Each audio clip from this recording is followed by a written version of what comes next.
And we're back in the garden this morning. It was a cold morning for you, Yeah, Dabney. good God, there's some cold temperatures you're predicting there. Gosh. Yeah, winter really has begun across the area. We already have a caller on the line, so we're going to get right into it. Ernestine in Suffolk, good morning. What's your question for Dabney? Good morning. Good morning. I have a really beautiful jasmine plant, and unfortunately, the time that I usually cut it back, I was unable to do so, and I'm wondering if it's too cold to cut it back now. Jasmine is a large group of plants, and I'm assuming that the one you have is a hardy outdoor variety, so I would not cut it back now. If it's one of the tender ones that you have to bring it in for the winter, I still wouldn't cut it back, but I'd definitely go ahead and bring it on indoors, and then sometime late February or March, we can cut it back, or as we get ready to bring it back outside, cut it back. But pruning this time of year is not a good time of year, so let's hold off on pruning right now. At least, and even the hardy outdoor varieties, once we get into the dead of winter, February, we can do so, but not this early. We also have another caller here, William in Chesapeake. Good morning. What's your question for Dabney? Hey, Dabney. I listen to you every Saturday if you're there, so I love it when you are. I wait for you every morning to make sure that I can talk to you. Thank you. My question is, I put some grass seed down, and obviously it hasn't all come up.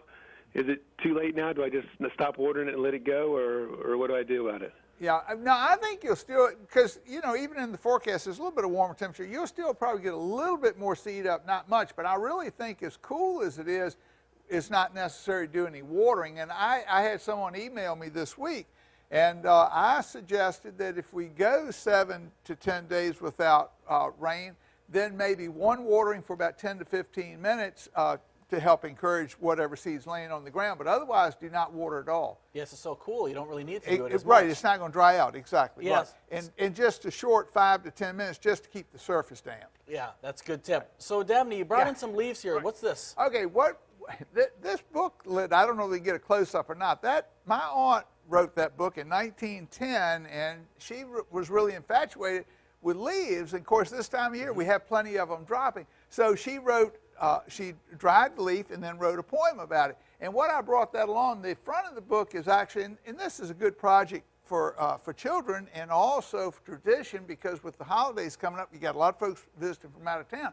So as a tradition, you can take leaves, put paint on the back of them, and then stamp a page, and you've got a pretty picture on there.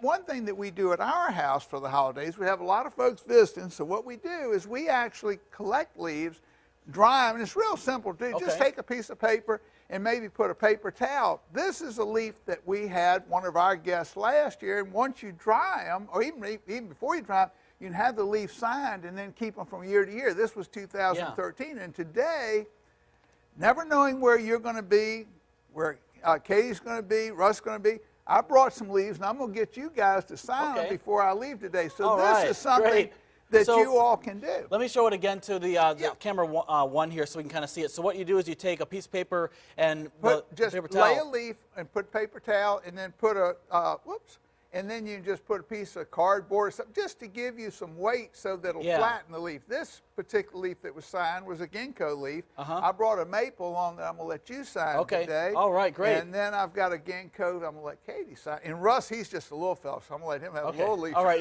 camera operator Russ, he'll get a chance to sign the leaf. We have time for one more caller this morning. Kenneth in Suffolk. Good morning. What's your question? Jeremy, good morning, Dabney. I have an apple tree that has, from Johnson's, it said cedar rot spots on it, and leaves grow in the spring and the flowers, but then they all fall off. And I've tried a spray to it that they told me to get, and it didn't work. What do I have to do to get it to grow again, to grow right? Right. I would have two things. One, I would be careful on the watering.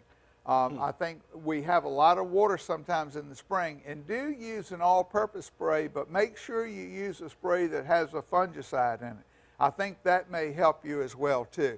But keep in mind that don't do any watering. Keep the water off. Of course, unfortunately, can't do anything about nature, but a lot of times, and if we are having a lot of rain, which a lot of times we do in the spring, you can take a stick, punch holes around the tree out at the drip line. That'll help take the water off the root ball, and hopefully that should help you dry it out and keep it healthier. Okay, great. Thanks a lot for the tips Sure. this morning, Dabney. This is a fun craft. This is a good thing for a lot of kids to do. Yeah, and to sign it, you just get a magic marker. That's Yep. all you have to do. And just when you sign your name on the leaf, gently so you don't break the leaf. And then you keep them from year to year. We've got And then you leaves set go the back go. 15 years. Great. Thanks a lot. We'll have Sure. more news and another check of weather coming up.